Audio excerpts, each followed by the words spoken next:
Okay, hey everybody, Isaiah Colton here. We are live in our Rainmaker Mastermind group, and I'm excited about today's topic and what we're going to be diving into. We're going to be talking about prospecting, and I have 7 steps that I want to go over with you guys today, and then get into script specifically focused on expireds. And I want to give you a little bit of backstory on where these 7 steps come from. So these 7 steps I'm very convicted on that I'm going to go over with you because essentially these 7 steps have helped me personally over the past 5 years between myself and my ISA team that I have prospecting for my brokerage and my expansion team in Florida, and also a select group of clients. We've literally, on average, we move somewhere between $800 million to $1 billion a year through the marketplace, through the prospecting techniques that I'm about to share with you. Okay, so why I get passionate about it is because essentially back in 2014, when I partnered up with, I was essentially the CEO, or I was operations with a small boutique broker. And then there's listing agent, primary listing agent, and then a buyer's agent. They were also owners. And we really, our goal was to build a dynamic brokerage then. And we want to do things different. We wanted to be more on the listing side of the business. And I'm the type of guy, if I'm in, I'm all in. It's just my personality. And so I wanted to blow up the brokerage, make it huge. And I went out and I was spending, for like 10 grand a month in leads is what I kind of got up to that point. Is that's how much I was spending over the course of from 2014 to 2015. And it got to the point where I was getting really frustrated because I was spending money I was signing up to services like LandVoice, RedX. Back then I was using Tiger Leads. I was using Market Leader, Zillow, Trulia. I mean, you name it. I was trying everything. I was trying to figure out what was working. And the feedback I kept getting from the agents on our team is that the leads were bad, right? Or none of them are qualified, or they're they're overpriced, or their expectations are too high. And I got really concerned and frustrated because I was in these online mastermind groups and I'd see different opinions on lead generation, and I was concerned because I'm like, well, this is the real money that's going out. And I left my job as VP of sales for an online marketing company. I was making a really good living. I had a kid I had to support.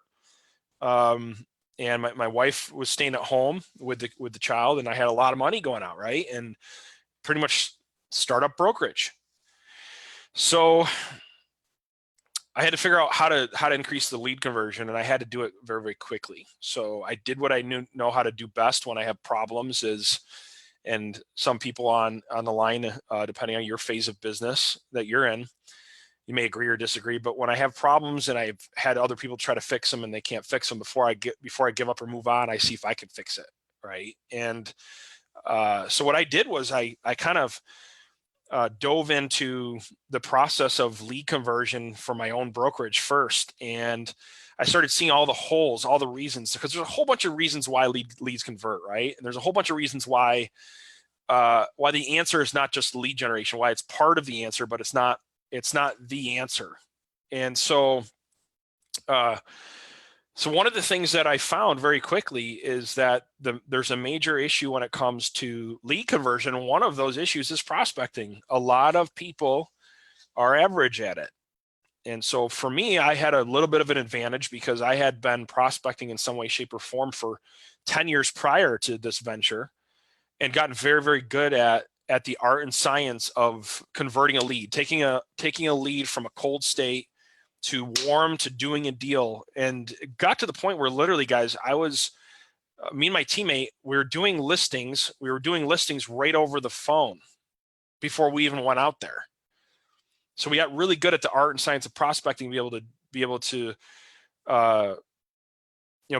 get really, really good on the listing side of the business. And so what happened from there is I started formulating this process into what I call now the Ultimate Listing Machine. And the Ultimate Listing Machine is 12 strategies designed to help you build and scale your business with kind of a leaning towards listings, right? That's the leaning. And the whole methodology behind the 7 steps I'm going to go over with you, and these 12 modules that you're going to see coming out, this workbook that I actually put together, I'm going to give to you guys for free here in the next couple of days, is the whole psychology behind that. What is, it's not about doing a lot of different things. It's about doing a handful of things that over and over and again, and mastering those handful of things to get the best result. And unfortunately, in our society, and also too, because the pressures of commission, of making the money come in and all the multitasking, all the things that goes on in our industry, sometimes we just don't give things long enough. And that's my plea to you today, is that if what I share with you with these 7 steps makes sense, I would ask that you give it long enough to work, because for me, it's changed my life. It's changed my lifestyle. It's changed my my family's tree, literally forever. My family tree is changed forever because of these 7 steps. And it sounds crazy maybe, but you guys understand, like, having the capability to and having a system like that I've been able to set up.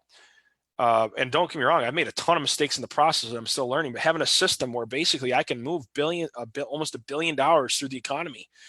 And I owe it to the 7 steps that I'm going to teach you is the starting point of it. It's one of the 12, but in my opinion, it's one of the most important things, because if you can't convert a lead, I hope we can all agree, if you can't convert a lead at a high level, either as an individual, or if you can't train and coach your team on how to get good at converting leads, and you have a strong you don't have a strong training, coaching, and process in place, it's very hard to be profitable in today's world, right? Because the cost of leads are going up, the competition's higher and greater, and so that's kind of the backstory. And I tell you, what happened is once I got good at lead conversion, I stepped into the trenches and I got good at it.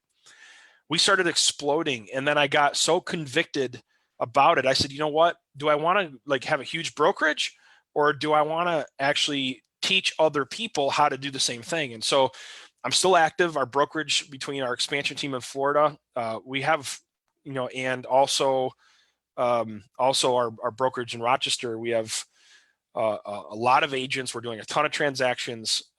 Just in our little small team in upstate Rochester, we're going to do probably 120, 150 transactions. We're a real small team. But overall, between everything that I'm doing, we're going to do over 1,000 transactions this year.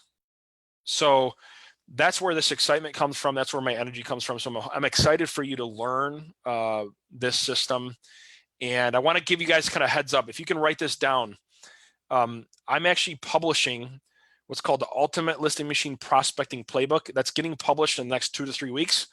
I'm going to give you guys a free copy as being part of this mastermind group. That's number 1. And the other thing I'm going to be publishing is a workbook that goes along with a masterclass that's also coming in a couple weeks. I'm going to give you guys kind of a quick snapshot, or kind of like the undercover, undercover peek, so to speak, of the actual workbook.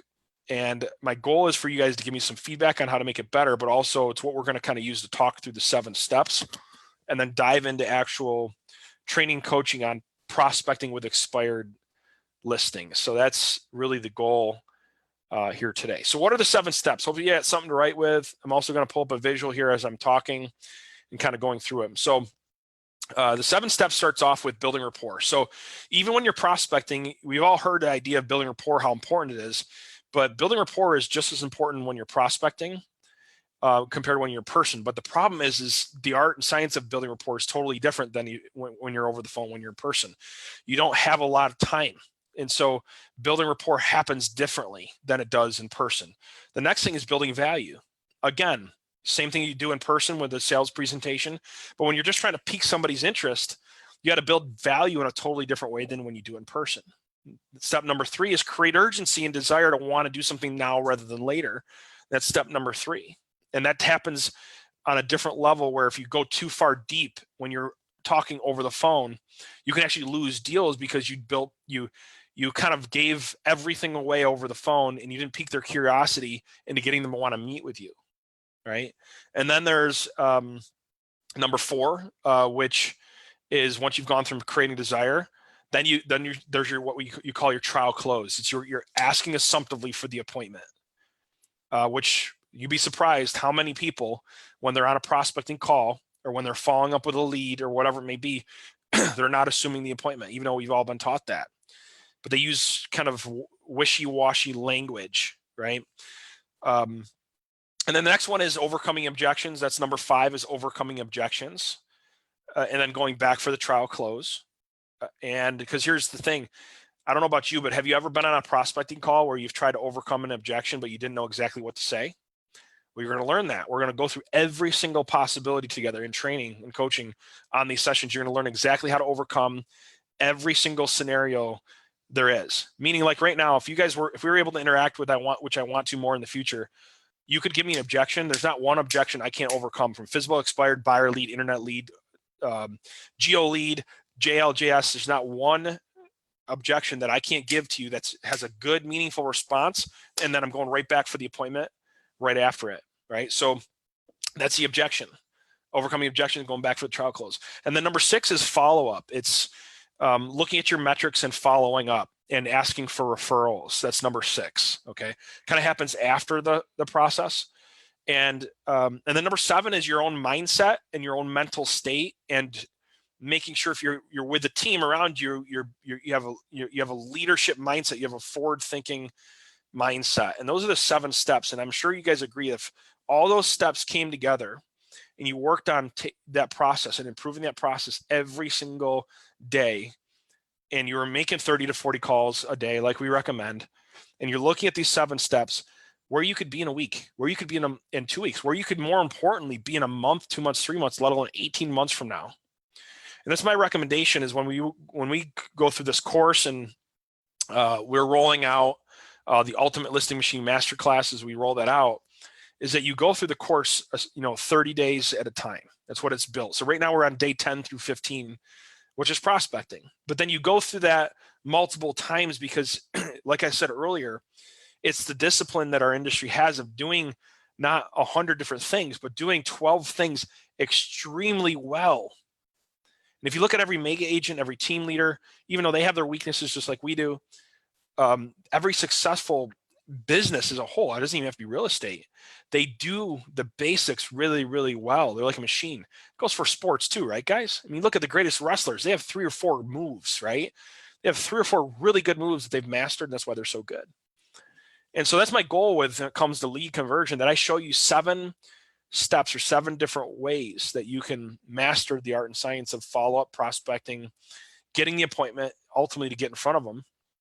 So that way you gain more leverage, you get more closings, and eventually you have a framework. More importantly, I want to teach you a framework to teach somebody else how to do this, okay? So that's where this comes from, and that's kind of where we're going here today. So what I'm going to do is pull up a script here and then share my screen. And this is this script is from this script is an expired listing. Okay, so this is if you're calling an expired listing. And here's the best thing: I know how to call through all of them. I've done them all. So I'm gonna share with you different types of scripts each time. So it's not going to be just one script. And at any point you want to learn more about expireds, you can go back into the masterclass that we've provided you for free. It's called ULMsecretsignup.com. It's ULMsecretsignup.com. There's a whole list of videos on everything that I'm talking about here. Okay. So just give me a second. I'm going to show my screen. Share. And I'm going to share the script. Okay.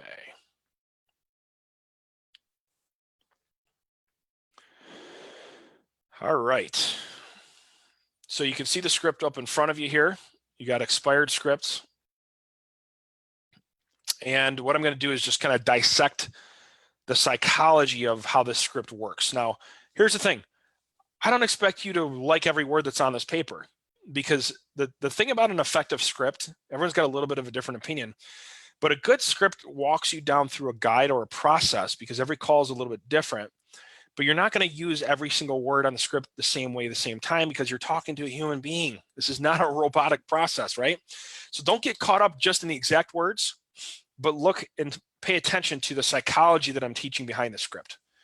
All right, so opening it up here, the first 30 seconds, how you start off your call is so important. So number one, from the very beginning, the first 10 seconds, we're going to be talking about building rapport and qualifying. That's the first step. So keep these 7 steps in your mind. Building rapport and qualifying. That's the first step, right? So it would sound something like this. Hi, is John in?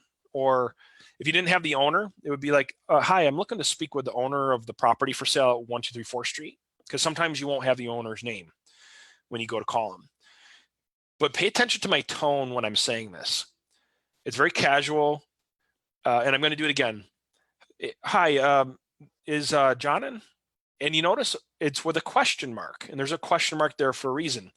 I want to act a little bit puzzled, a little bit confused. I want to act calm, cool, and collective. I don't want to set off any sales triggers just by saying the first, in the first sentence. So like, here's the way not to do it to break rapport right away. Yeah, hello. Could I speak to the homeowner at 123 4th Street? Right? Not going to work. You're going to get clicked on. You're going to hung up. And I don't care if it's a warm lead. You're setting off a sales trigger right away. So make sure you don't set off that sales trigger. And so the tone and the mindset is that you're kind of going in the state of curiosity. And what you're doing is within the first 30 seconds of the script, when you're looking at building rapport and qualifying, you're sizing them up, okay? Because what matters in this call is tone, pace, hesitation, modulation, and mirroring and matching. And much like an actor would, you're playing the role of that is required of the script, right? And so what's important within that is understanding and also making sure that you're in a position where you're able to mirror and match and adjust to the personality that you have on the phone. So for example, I used to, there's different personality traits, right? So some people, are from Florida and they move up to upstate. Some people are, from upstate and they move down to Florida or Austin. So no matter where you're calling, you're going to run across different personalities, and you got to be able to adjust to those personalities that you're dealing with. So my goal is within the first 30 seconds is to size them up. I'm listening very carefully to the different personality that I have on the other end. So for example, if I say, yeah, I'm looking to speak with the homeowner at 123 4th Street. And they go, yeah, this is him. Or yeah, this is her. And they're kind of sharper right off the bat. I'm listening to how they said it and the pace that they said it in, because immediately I'm going to mirror and match my tone and my pace as good as I possibly can to that process. So you see, is I can have all the right words in the script, but if I'm not mirroring and matching them, and I'm not trying to connect with them first and foremost and expect them to be like me, how does that work, right? So the best rapport is when you feel like you're like somebody else, right? So I'm listening to that in the first 30 seconds. And then from there, I'm going on to the next line. If the owner's not listed, I was looking for the property owner at 123 4th Street, okay? And then you go in there and say, hi, my name is, tell them who you are. So in my case, it'd be like, yeah, hi, John. My name is Isaiah Colton. I'm actually calling on behalf of the Lisa Scales team. In this case, this is kind of like an inside sales agent script. So in my case, I'd be like, yeah, hi, my name is Isaiah Colton. I'm a local realtor over here at the KW office, or I'm with ULM Realty, something along those lines. And then you transition quickly. Now, here's the thing. You don't want to get too hung up on where you're calling from, because this is where you could, if they're getting a lot of calls from agents, they could kind of start prejudging, or they could kind of get a little testy, and it could be a sales trigger. So you got to transition quickly from who you're calling from to the next part of your script, okay, which is really, really, really, really important. So it would sound something like this if I was to call directly as an agent, okay? Yeah. Hi, my name is Isaiah Colton. I was actually calling on behalf of the KW team out of upstate New York. And the reason why I was calling is because I actually saw that your home came off the market, and I was just curious to see if you still would consider an offer or if you had sold it. So you can see how I didn't hang up. I got into a question really quick. And that's the whole art of a good prospecting script when you're dealing with expired listings, is to go from who you are to why you're calling as quick as you possibly can. And that can't be a pitch. And you can't pitch them in the first 30 seconds. So here's where the mistake comes across with a lot of prospecting strategies that are out there. It'll sound something like this. Yeah, hi, my name is Isaiah Colton, and I'm calling from ULM Realty. We're over here on Winton Road. And the reason why I was calling you is because I saw your home came off the market, and I was just wondering if I could call and interview for the job of listing your home. Okay. Well, what's wrong with that script? What's wrong with it, right? So what's wrong with it is essentially there's no rapport. There's no, they don't even really know who the person is, where they're at, what's going on, if it's on the market, if it's not, you don't know what the situation is. And so immediately you break rapport, and once in a while, yeah, you'll catch somebody. Yeah, like if it's low hanging fruit, you'll catch them and it'll let you come over on that script. But traditionally speaking, that's not going to give you net you the best result for the time and activity that you put into it. Okay, or that you put into it. So it should sound something like this. Yeah, I was just giving you a call because I saw the home came off the market, and it seemed like a really, really nice home. I was wondering if you see how I gave him a compliment, right? I gave him a compliment, and I see it was a really, really nice home, and I was just curious. Like I was wondering if it had sold or if you had relisted it yet. Would you take an offer? Something along those lines, right? And then from there, they're going to give me an answer, and that's going to tell me where I got to go. Now, there's some pre-built-in questions that I want to have in here. And once I share the workbook with you, there's probably 15 to 20 different questions that you should be asking, not all on this call, but you should have in your arsenal, so to speak, that you should have available to you depending on the situation. So if they say, no, it's not on the market, and it's not on the market anymore, then I ask them, okay, just out of curiosity, like if it was the right offer, or you did get an offer, is there a place that you're looking to go, or would you have to find something? See, I like that question, even though it's not on this particular script, because I'm planting a seed to find out if they have a home picked out, because I want to know if they have a buyer's agent, because guess what? We're going to get that side too. If anything, if I can't get the listing, I got a buyer lead on my hand. So it would sound something like this. Yeah. So out of curiosity, would you take an offer, or would you still take an offer, or would you have to find a place before you could accept the offer at this point? Well, no, I'd have to find a place. Okay, got it. Did you have something lined up before? See, there's different strategies here. I'm going to cycle back to talking about their current experience, but here's the thing. It's a lot more fun buying than it is selling. Okay. So I want to know what their motivation was first. I want to know what the motivation was first before I actually go into what the pain that they hit, right? I want to get them excited about why they were moving in the first place. And maybe it's not exciting. Maybe they got to downsize because they're in a dire situation, or maybe they had a death in the family.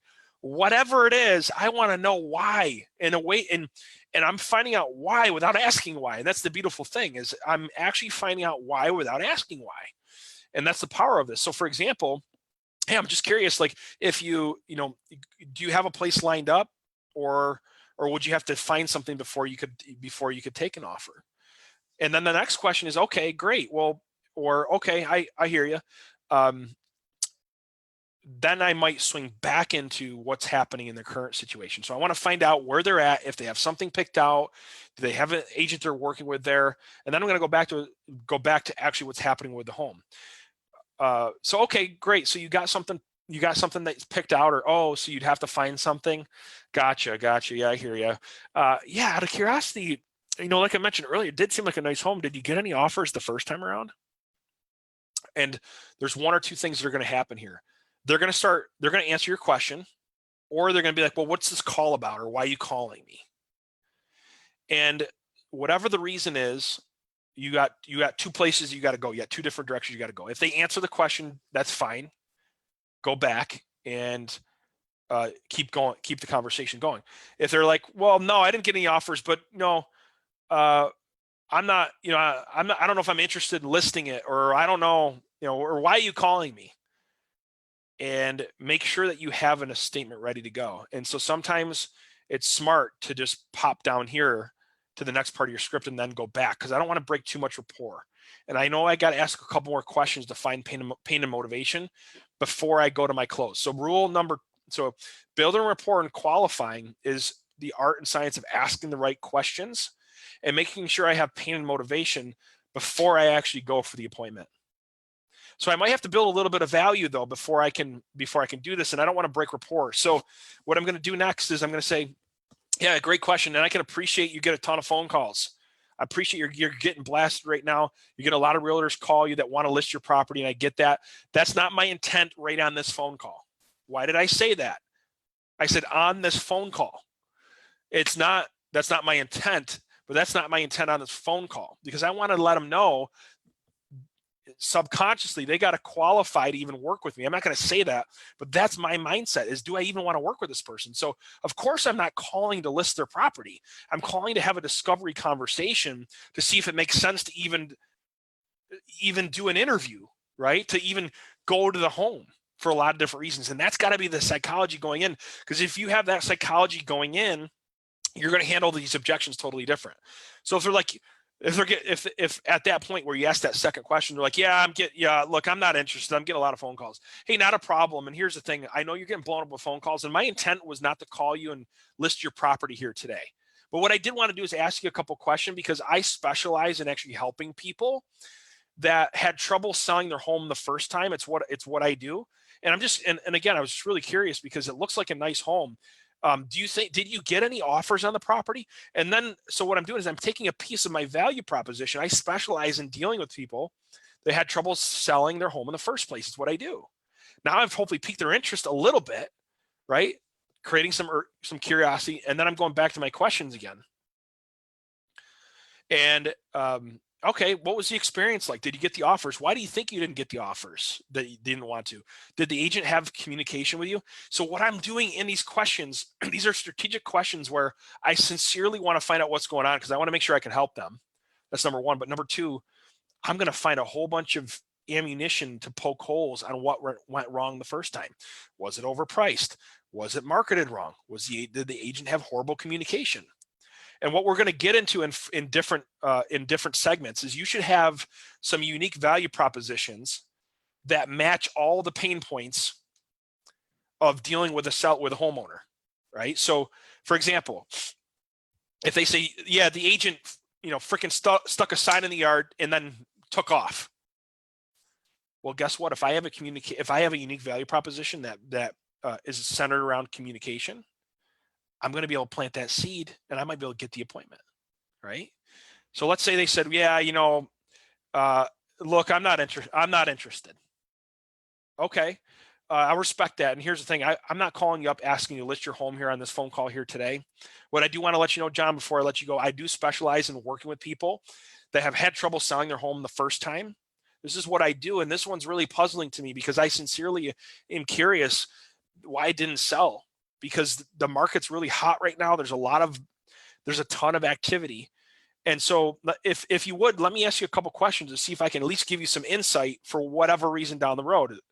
And I'm not going to pause there. I'm going to keep going. And then I'm going to say something like, so out of curiosity, did your agent communicate with you on why they thought the home didn't sell? And then I'm having dialogue and I'm getting pain and motivation. And then I'm going down through, right? And then next, I'm going to say something like, okay, so once I found whether it was marketing, whether it was communication, whether it was commission, whether it was price, whatever that is, I have a unique value proposition, okay? And I'm not saying you use the one up on the screen here because this is not the most effective one, but this is one that one of my clients that I'm working with on their own unique script. I have an inner circle where people can work with me one-on-one to help them with this process. But one of the things I'd recommend is if they brought up communication. Yeah, the agent didn't communicate with me at all. I'd say, yeah, John, look, it's hard to really sell a home if there's no communication, right? Did they tell you how many stats or how many people hit the home, like we're looking at the home? How many people walk through it? And then really quickly after they tell me some of those things, here I'm going to transition into, now that I'm going to transition into finding pain and motivation, which is building rapport and qualifying. Then I'm going to quickly go back and build value again. I'm going to pique their interest, and then I'm going to go for the trial close. So watch how this all kind of ties together with the 7 steps. Okay, so John, yeah, I'm hearing you loud and clear. Like I mentioned earlier, I do specialize in dealing with homes that couldn't sell the first time. And what I'd like to do is just give you a free consultation, because here's the thing. I'm concerned about some of the marketing activities and also the communication issue. And one of the things I have is I actually have a 55-point marketing plan and also a communication guarantee, which which I think you're going to find really intriguing. And I don't want to get too much into that over the phone. I want to show you in person, take a look at it. And I'm also working with, there is so much buying and selling activity. I want to see if I have any buyers also potentially that I could show this home to down the road. And then I'm assuming this, and then boom, I'm right into the trial close. So I piqued their interest. I built value. I hopefully I created a little bit of urgency, and then I'm going in again for the appointment. And I'm assuming that appointment. And I would say, hey, look, I'd love the opportunity just to stop by and say hello, introduce myself, and see if it makes it makes sense, or if there's something I can do to help you get this home sold. What time works where I could come over to the house? And I'm always trying to go same day. I know everyone's schedule is different, guys, but if you can get literally, like when we had this machine running, I'd have a prospecting call. Sometimes I would do a presentation over the phone, and sometimes I do it same day, where either my agent, the agent I was setting the appointment from, was going out in the appointment that same day and coming back with the listing the same day. And then once you get the appointment, you ask them some other questions that are more for the qualification part, so you know what you're going to be running into. The mistake is asking too many questions before you get the appointment. Is one of the mistakes. Okay, so that's about all we have time here for today. We're going to pick it up, and then tomorrow we're going to kind of go through the 7 steps one more time, and we're going to do a role play call. I like to keep these about a half an hour. So just in summary, your 7 steps are building rapport and qualifying, building value, creating urgency / desire, trial close, and overcome the objection. We didn't get to the objection part yet, but I'm hoping that you learned a lot from building the rapport. I'm hoping you got something out of building value, that your value has to be something, it's all really quick. They're really quick one-liners. They're quick statements. And then creating urgency or desire for them to want to meet with you. You want to poke holes. You want to find out what their pain and motivation is, and then set the appointment around their pain and motivation. That's what's going to create the desire to want to meet with you. Not because you're the best agent in the country. Nobody cares. Not at this point, because they don't know who you are. If they knew who you are, they'd take the appointment, right? So, I hope you got a lot out of that. Think about those 7 steps, and what I want you to do kind of as an action step is how good are you at tone, pace, hesitation, modulation over the phone? Number 1. Number 2, do you have any unique value propositions? If you run into these situations, these scenarios, what makes you different other than I have great photography, right? Nothing wrong with that, but something else that's going to help you stand apart, that's going to make them want to find out more. So they're like, oh, how does that marketing program work? Or what's the 55 points? I mean, they ask a question. Hey, great. Let me stop by and show it to you. Right. Are you asking the right questions, right? To find pain and motivation, and to create a little curiosity. Building value and creating desire are kind of one and the same. They kind of go hand in hand a lot of times. And then, are you trial closing? Are you assuming the appointment? Are you going, or is it wishy-washy? Is it like, yeah, do you think I could stop by, or does it sound good if I stop by later today? If I'm too wishy-washy and I'm not just saying, hey, let's do this, I'm going to be in the area, or hey, look, let's do this. I want to stop by and just preview your property. I want to show you some things in person that I think I can do to help you get the home sold. In worst case scenario, if I can't, I'm going to let you know up front. So I won't even ask for the listing if I don't think I can help you. Right. And there's the qualification part. It gives you an opportunity where if you find out it doesn't qualify down the road, and also shows them that you're not desperate. Right. And so that hopefully you see it all coming together. That's your trial close. And then you do a little bit of a takeaway, and then you go in and you have your objections, it's a whole nother segment kind of separate from the script. So we're going to cover the objections part on a separate call. So anyway, I hope you found today's training helpful. If you did, share it, invite somebody else to the group. I want to add as much value as I possibly can, because I have this, this has really, for me, changed everything for me, like I said in the beginning. And it's these strategies, it's the art and science that I'm sharing with you, that if you learn it, now obviously I know there's a lot here, you're like, oh my gosh, Isaiah, that's so much information. You got to take it and apply it. You got to take it and apply it, take it and apply it. Now you got to be doer. You got to stick to your time block and go back and say, hey, or if you have a team, have your team set up time blocks. If you don't, you know what I mean? So it's not just you, but unless you get these fundamentals down, whether it's this script or a buyer script and internet leads, if you don't have the time blocks, like we talked about two calls ago, right? Or 2 sessions ago, it doesn't matter. It doesn't matter.